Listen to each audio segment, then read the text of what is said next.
Hello, and welcome to She Leads Biotech, the podcast that celebrates the achievements of women in the bioscience space. I'm your host, Sharon Cox, CEO and Managing Director of CNA International, a boutique search firm based in New York. Each week, I have the privilege of learning from incredible leaders as they share their stories. Together, we celebrate their triumphs, explore their challenges, and uncover their vision for the future of bioscience.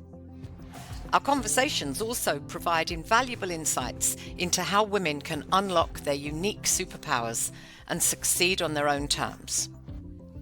So, whether you're just starting your journey in bioscience, contemplating your next career move, or simply passionate about science and innovation, this podcast is here to empower, inspire, and guide you. My guest today is a true trailblazer who grew up in a small town near the Afghanistan-Pakistan border. Her passion for medicine was shaped by her early life, where she witnessed firsthand the challenges faced by women, from limited educational opportunities to restricted personal freedoms. After obtaining a doctorate of medicine at NUST, a prestigious institution in Pakistan that admitted very few females, she moved to the United States with little more than $100 in her pocket and went on to achieve remarkable success, obtaining her Master's in Public Health at Thomas Jefferson University and a Master's in Health Law at the University of Pennsylvania. She was recently featured on Forbes Founders' Top Entrepreneur list of 2025. And she continues to push boundaries in medical research and innovation in cell and gene therapy. And she continues to push boundaries in medical research and innovation in cell and gene therapy. Her story is a testament to the power of vision, resilience, and determination. And I'm honoured to have her here today to share her journey and her insights. So please welcome Chief Medical Officer of Ocugen, Dr. Huma Qamar. Huma, hello. Hi Sharon, how are you? I am very well indeed. How are you? I'm doing great, and it is my absolute pleasure to be on your podcast. I'm really excited today to talk to you. Well, I'm very excited because I'm in the presence of a Forbes published Entrepreneur of 2025. Have I got that correct? I know that's... Yes, that is correct. And I think I feel very honored and humbled to be published amongst the top entrepreneurs of 2025. And it's people like you and my patients, my family, friends who have been part of this amazing journey. So yes, I'm really looking forward to 2025 and all the greater milestones that I'm hoping to achieve. Well, I look forward to talking about those as we go through the podcast. But first and foremost, can you tell me your journey, because it's been a journey and you've done some amazing things. Just talk me through how you started, why you chose medicine, and how the journey's been for you. That's a great question, and I hope I'll like to summarize it because there has been many years of blood and sweat and where I am. So I'm originally from Pakistan. I belong to a small city that near Peshawar in the northwest frontier province, which is called Khyber Pakhtunkhwa right now. It's in the border of Afghanistan and Pakistan. And I was among the first few, I would say, females that made it to the med school, and that was Army Medical College, one of the most prestigious institutions in the country. And only few females make it there after rigorous tests and all of the entrance tests that we have to go through. And I made it there. And why and how, I think I would give the credit to my mother and my grandmother. It was since my childhood, everybody used to ask, what would you like to do? Like, what is that? And I always wanted to be a doctor and always wanted to come to United States. I was a big fan of Michael Jackson, I would say.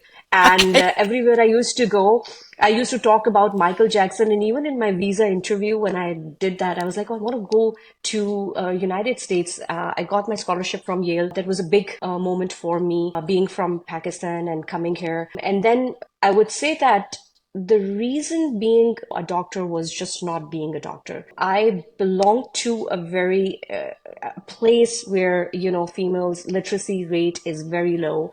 Yep. Their basic rights, like, getting education or having access to healthcare or even having independence to say yes to whoever they want to marry. I mean, it's part of the north of Pakistan near the Afghanistan border. The Pashtuns, I mean, they're really, really great people, but, the opportunities are less.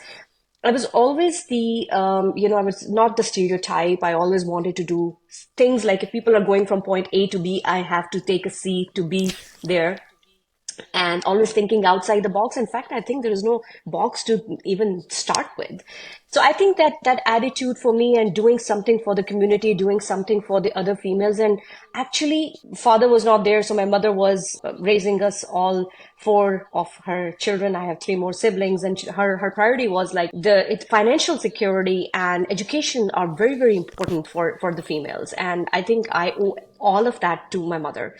Yep. And so I went through the Oxford education, all the education that was like not conventional, going to the boarding schools and learning English. It might be a big deal, not be a big deal for you or anybody else who is, hearing me out right now. But for me, it is a journey. Like even to talk in English was a big deal that you are coming from that part of the world. The reason I chose medicine was my extreme like passion for, I would say, to remove the dis-ease or the diseases. So one of my very good mentors during my surgery, radical pancreatectomy case, I always like to quote this example and has changed my life during my surgical procedures. And one of the surgical procedures I was doing many, many years ago in medical school. And he said that, Huma, your eyes cannot see what your mind does not know.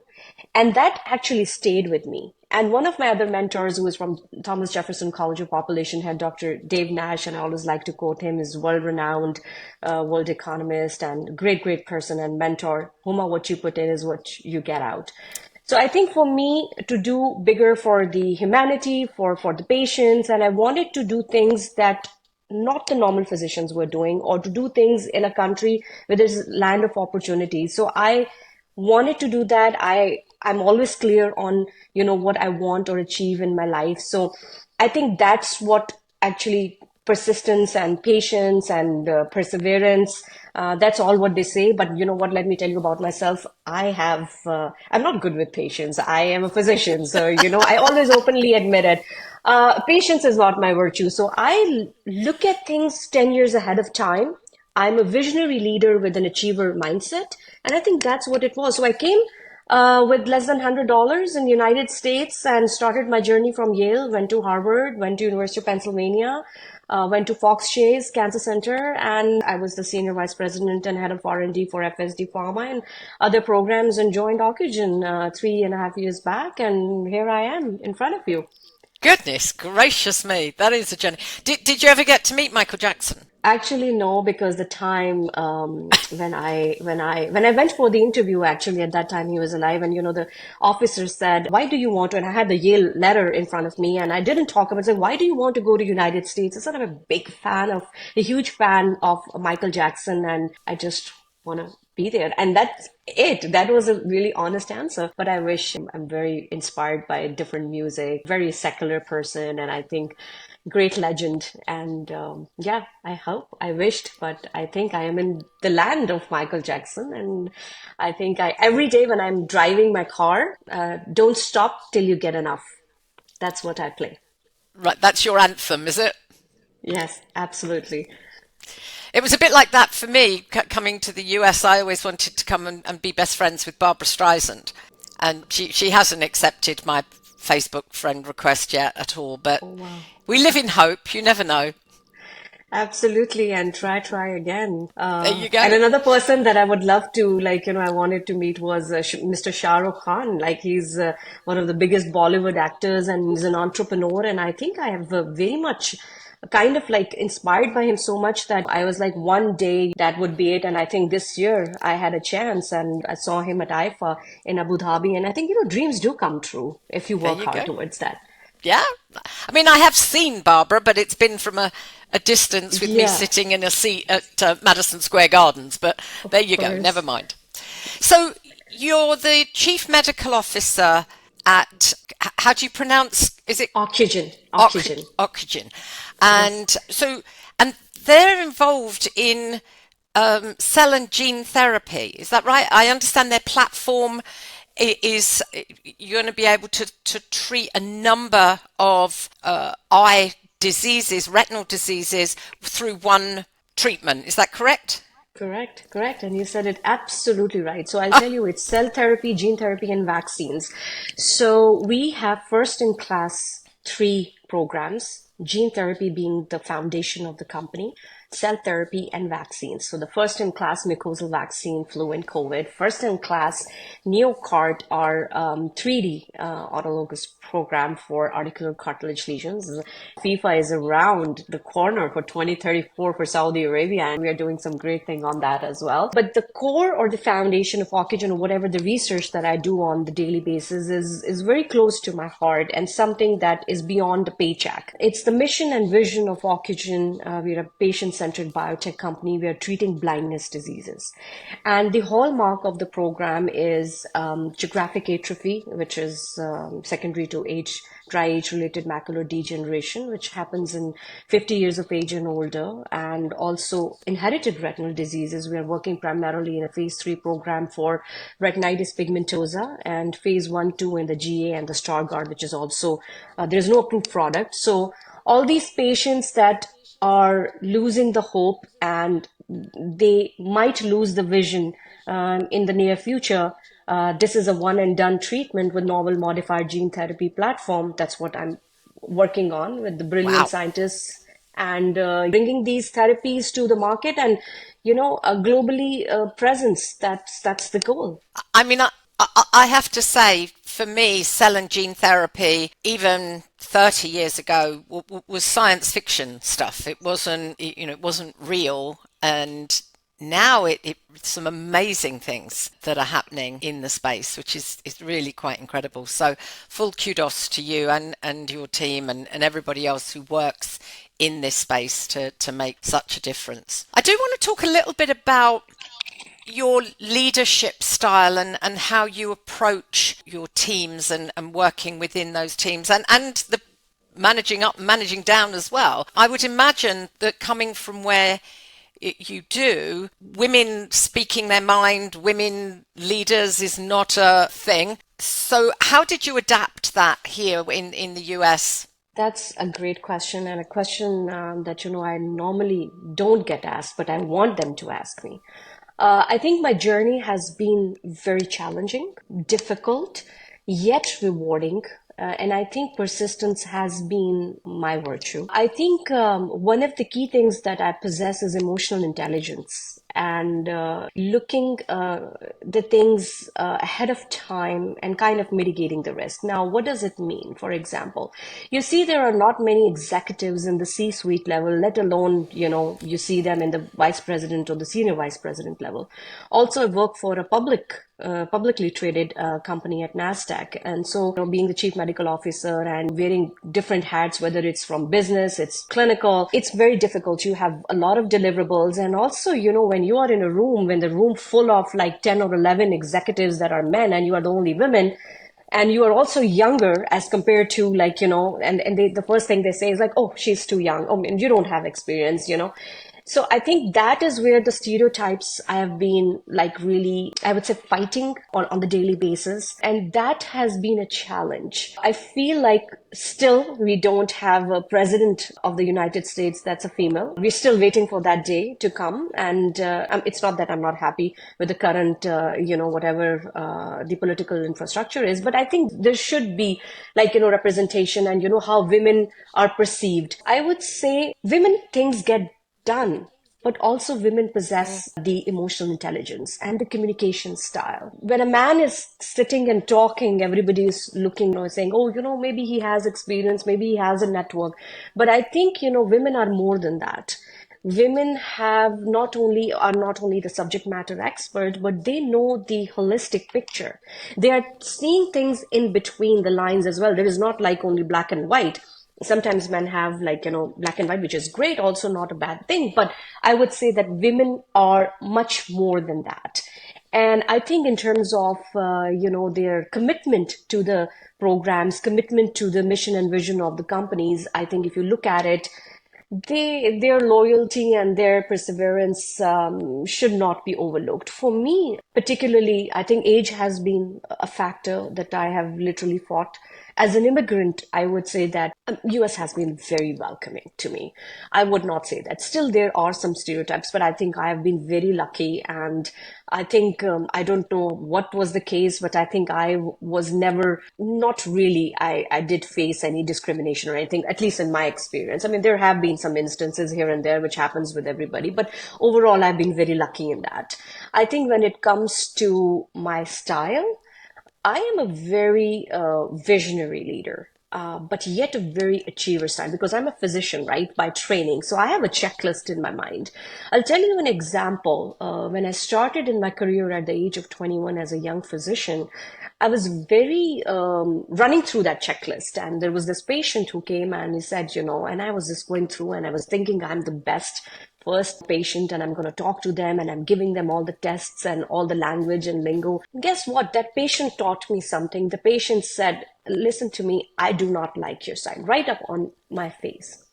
And I thought I'm doing a great job and this guy is going to be impressed by me. And he said, what will you feel if your mom or dad went to a doctor like you? And I said, what's wrong? And he said, you did not take a time to talk or have a conversation with me on a personal level. And I thought about it because my mom complained about a doctor who had like 10 degrees and, like all the credentials. And she said, I didn't like because the doctor did not talk to me and did not give me time and did not really listen. Yep. That was a turning point for me. And I think that patient became my best friend. And, I was able to take that throughout my career. That effective communication was the key to success. And I think in all my roles, I was able to do everything. It was not my credentials. It was not anything else, let alone. It was my effective communication and my leadership style. I would say that I am pretty assertive. I'm very goal oriented. I'm very type A too. I actually very much, when I'm interviewing the candidates, I say that, I know about myself. I said, we have the goals, we'll meet this, but I'm also very realistic, but I'm very self-aware of who I am and very honest in terms of reevaluating myself. But I would say that empathy, effective communication, and my visionary and achiever style combination 50-50 has helped me to where I am today. Excellent. And I think probably very much with women, I think, I certainly would look at you and be inspired by how you present yourself, or how you come across. Do you find that you get a different approach if the person that you're speaking to is not of the female gender, that might think you're a bit of a B word? And if so, how do you overcome that? Because I've struggled that my whole life with people and their perceptions of me, because I speak my mind and I say what I think. And it's been challenging. How do you overcome those? I think I was not expecting that question, but this is a great question, Sharon. I think in my personal life, I've struggled, let alone you're talking about the people outside, Oh, right.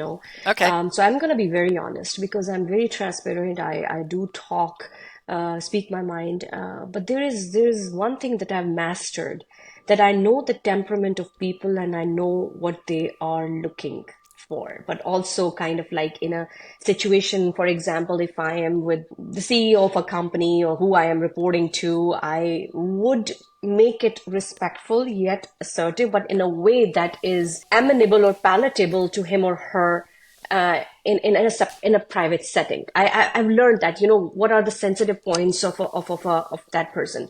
But in my personal life and being outside, I think I have to take some difficult decisions. I had spoken my mind.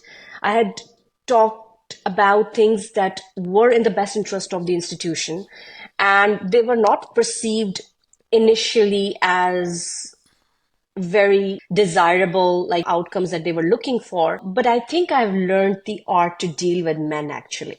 And I think it's easier for me to do that.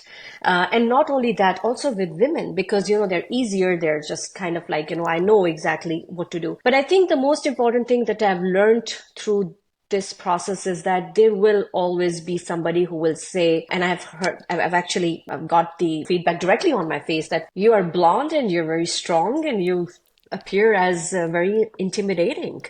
And sometimes a little example, I was on Wall Street at one time, a few years ago, and I was wearing a red jacket and a red lipstick. And one of the very fine gentlemen said that this red lipstick and red jacket is not allowed on Wall Street. You should be in a certain color. And I was like, what it has to do, and you're younger and it's not a Christmas, day that you're wearing this. So that stayed with me, that how people are also very conservative in having physicians a certain look, physicians having a certain outlook. I think that, because I like to call myself as a physicianpreneur. My aspiration is, and my next goal is to be the CEO. I think I will be that. I've always, that was my goal, and that's what I feel like that is something that, is more challenge. I think that person, when I talked to, I was very much taken back, and I thought something I'm not doing right, or maybe there is some appearance or something is required. And you know what? I was in one of the very good pharma events, and there was one chief commercial officer was there, and she was wearing a red jacket, and she said, there is no stereotype as a red jacket. And it was like just a year ago. And I think women like her, women like me and you, we should not be stereotyped. There is no one defines us, but I think now I can wear whatever color I like, whatever is appropriate, and of course, but I think these are the little things we as women face, not only from whatever we are at home, whether we are with our family or our immediate circle versus outside. So I think we are still not there yet, but still defining our boundaries and what we can or what we cannot do. No, I completely agree. It was interesting. I attended Bio 24 in San Diego, and it was my first foray into a bio conference, and certainly the first one in the US. And I knew nobody knew me, and I thought, how am I going to present myself in this situation? And I decided that my entire wardrobe would be orange, because I love wearing orange. And throughout the 4 days was literally every outfit was either completely orange, which probably was a bit over the top, or had tints of orange in there. And the difference of being amongst a sea of navy blue and black suits and me got a lot of response. Of course, I talk a lot. Like, I don't want to be the normal. I want to just turn, like, even with normal things, I just don't want to be the normal person. I want to do things which are unusual, which are people are not taking the normal track. If that was the thing, I would not have been sitting here in front of you. One of the things that I've done a lot is for other females and for other foreign medical graduates who are coming from the other countries. I've created jobs for them. The people who have worked with me have been working with me for years. So that tells a lot about my leadership style as well, that they wanted, they have rose up to the ranks, and they are like doing great in their lives. So I think for me, the biggest happiness is to see a person grow in their career. And that gives me like extreme amount of happiness that yes, I was able to create a difference in this person's life. Yeah. Huma, could I ask you if we can just hold this for a moment? I'll be back and I'll explain in a moment. Are you ready to shape the future of advanced therapies? Facilitate's Advanced Therapies Week 2025 is the can't miss event of the year. Join us January 20th to 23rd in Dallas, Texas, where groundbreaking innovations meet industry leaders. This is your chance to connect with therapeutic developers, scientists, investors, and vendors, tackling challenges and driving progress. With cutting-edge panels, networking opportunities, and exclusive access to the latest advancements, you'll leave inspired and ahead of the curve. Don't wait. Secure your spot now at facilitate.com. PHACILITATE.com. And let's advance together. So now that we're in 2025, I know you're going to have a huge excitement. I mean, the Entrepreneur Award was just the beginning of it. What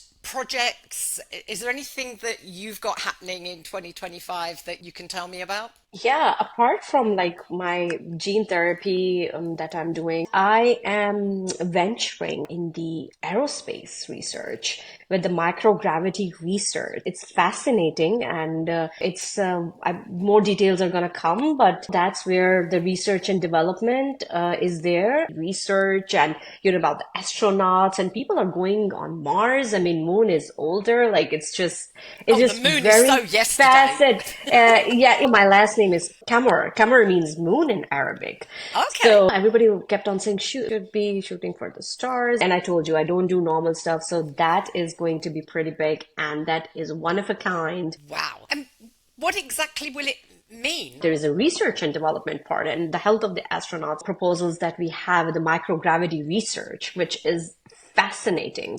So stay tuned for more updates. Maybe we catch up next year about that too. My career has been in oncology and vaccines and gene therapy now and cell therapy, cardiology and neurology. But now, I mean, not the boring stuff. And you know what? I can just imagine you turning up and saying, I need to be in that rocket, I need to be on that spaceship, and I need to be up there doing the research from the space. Of course, yeah. And I think how many women are doing that. So but that is like a very cool thing to do, that is like to be, and I think I'm really looking forward to it. I bet, yeah. I'm looking forward to following you in the journey on that. I just think that's amazing. As I've said before, 30 odd years ago, anything in cell and gene therapy was sci-fi. It was never anything that was really going to happen. And that whole sci-fi thing is here, it's real, and it's happening now. So the future, only goodness knows what that will involve. And the short amount of time I've known you, I know that you will be very, very much in the forefront of that. Yes, yes. Really And exciting. yes, it's great, and I've been on top of it. I'm actually very much involved in the artificial intelligence projects. Right. And particularly my interest has been the MENA region, and mostly around Saudi Arabia and United Arab Emirates and all the neighboring countries. However, Saudi Arabia is, I'm very fascinated by their projects, and I've been invited for a few talks next year to Saudi, and I'm really inspired actually by the women growth. Let's to let you know that in the Kingdom of Saudi Arabia and His Royal Highness Crown Prince Mohammed bin Salman. I'm telling you the 2030 vision and how women are getting empowered. I was very fascinated when I visited them, and I looked at all the CEOs and all the C-level women are there, and they're running these big research and development centers and these artificial intelligence programs, and I am very, very excited to partner with them in the next year as well, and particularly on the space projects too. Yeah. And what is it that's going to Saudi in 20? Is it the World Cup or is it a 2034 is the FIFA World Cup. They FIFA have World won the Cup? Saudi Arabia. 2034 is hosting FIFA. And also they have their vision of 2030, which is kind of like they're not relying on their oil for the GDP, but actually it's like all research, development, economy, and sustainability. It's all about that, and new cities. I think I am, as I tell everybody in my public health classes when I was doing my master's in public health, there was a theory of diffusion of innovation.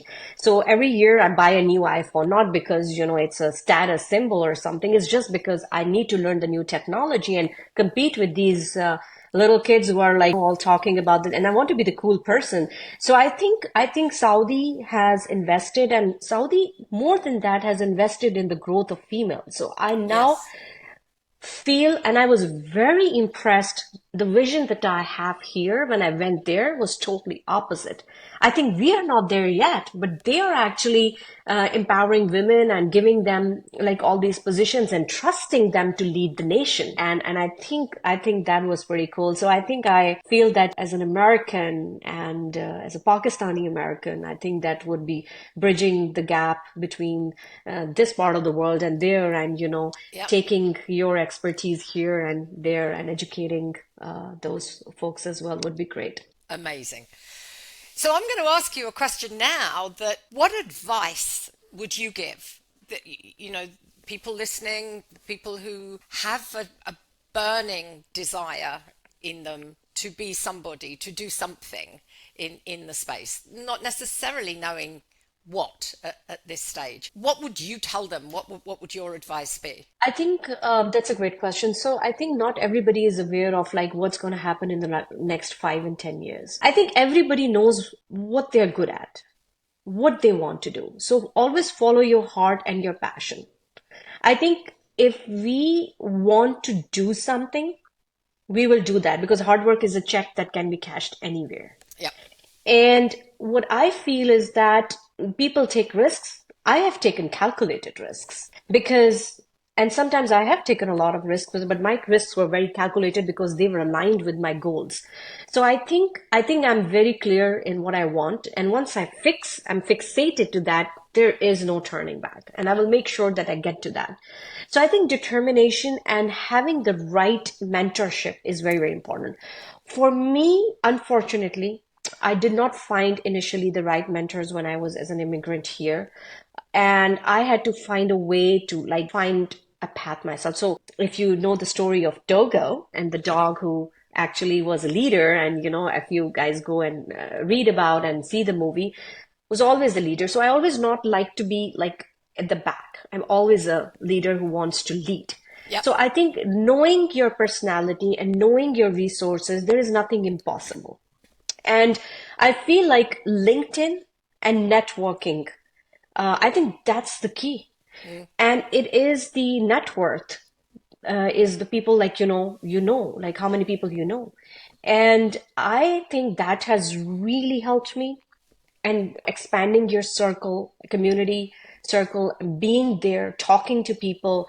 And I think that would actually, because you're a product, we are a product. So if you're going for an interview, like, I always say it's 5 P's of social marketing: product, price, place, promotion, people. Yep. So please place yourself with the right people at the right time and taking the right decision at the right time. Yep. So I think networking is the key. And without networking, I've never applied for a job. People know me, and that's how they approached me. And it's with the word of mouth. And that tells a lot, right? Because, you have to brand yourself. You have to really think what you want, because at the end of the day, it's who you are presenting. It's yourself. So work on that. I think LinkedIn is fabulous. Twitter is great. But I think LinkedIn has actually, I would say that recently LinkedIn has been the key to success. So I totally agree with you. I think that making your brand stand out on LinkedIn is definitely the way forward, both personally and professionally. Yeah, I think networking is the key, and actually knowing exactly, and I would say that, you should know your leadership style too, like what you're exactly looking for. I think that is very important, and having like-minded people. And I've always aimed for the highest thing in my life since my child. I think I just wanted to rule the world. I mean, that's exactly what the thing was. And I was like never talked about. Even if you ask me right now, I mean, I'm thinking about like the doctors should be in space and going to Mars. And so that's what it is. And I think whether it happens or not, it's all in the mindset, right? It's totally. all what you think. And as I said, your eyes cannot see what your mind does not know. So for me, it is all in your mind, and you can make things happen. And manifestation has been a great thing for me. I do believe in that, and that positivity should be there. And professionally, I think confidence is the key to success. You might not know the answers to everything, but if you're confident, I think you will be able to achieve what you're looking for. Yeah, it's a bit, almost a little bit of fake it till you make it. And having the I quote confidence it to a do lot. so. Yes, absolutely. I absolutely do that. I absolutely do that. And exactly, I quote it on a lot of occasions that, fake it till you make it. Yep, just get out there and fake it till you make it. Of course. Yes. Well, listen, I am so thrilled to have spoken to you today. I feel like I've known you forever, and we've only just met, but I'm so excited for your journey through 2025 and beyond, because it will definitely be beyond.